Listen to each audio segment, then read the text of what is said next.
Hi there, I'm James Dapperchi, and this is Coffee and a Case Note.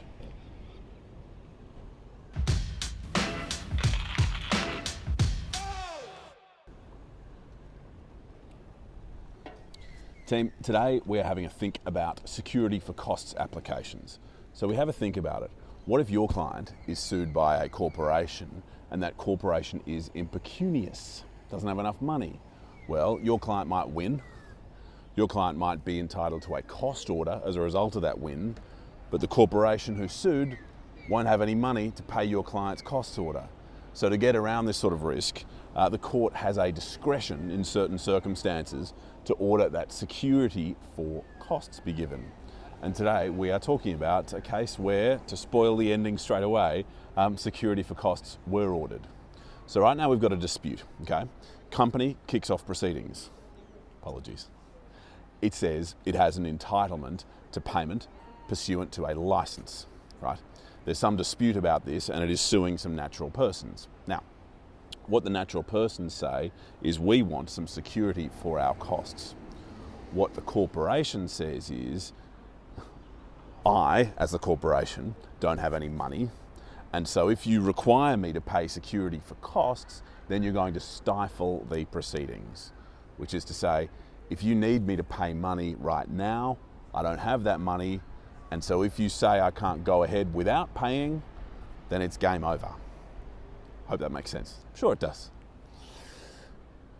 And what the company does is then put on evidence from its directors, and its directors say, in broad terms, and ultimately the court finds insufficiently specific terms or insufficiently convincing terms to say, that they are also in difficult financial positions as well. The court works through this evidence and says, look, there is evidence of a $50,000 US federal tax liability, and the court, it would appear, takes judicial notice of the fact that that would require about $150,000 US income to generate that sort of tax revenue, and there's sort of not enough explanation of that. There are suggestions about credit card debts and these sorts of things, but what the court finds is that there's insufficient background to find that an order for security for costs would stifle the proceedings. But the court doesn't simply order security for the entire amount that our natural persons here are seeking. The court says, right, having worked through the evidence from these directors, having found that the company itself is impecunious, what we will do in those circumstances is order security in the sum about 2/3 of the amount that was originally sought.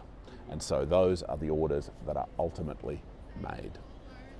What I hope that does for you is to give you a little bit of comfort that if your natural person client is pursued by a company who's impecunious and you're worried about whether there's enough money from this company, whether the company might not have the money to satisfy a cost order your client gets, when your client inevitably wins, of course, then a security for costs application is going to be something to consider. Thanks for your time today. I look forward to joining you for another coffee and another case note soon. Cheers.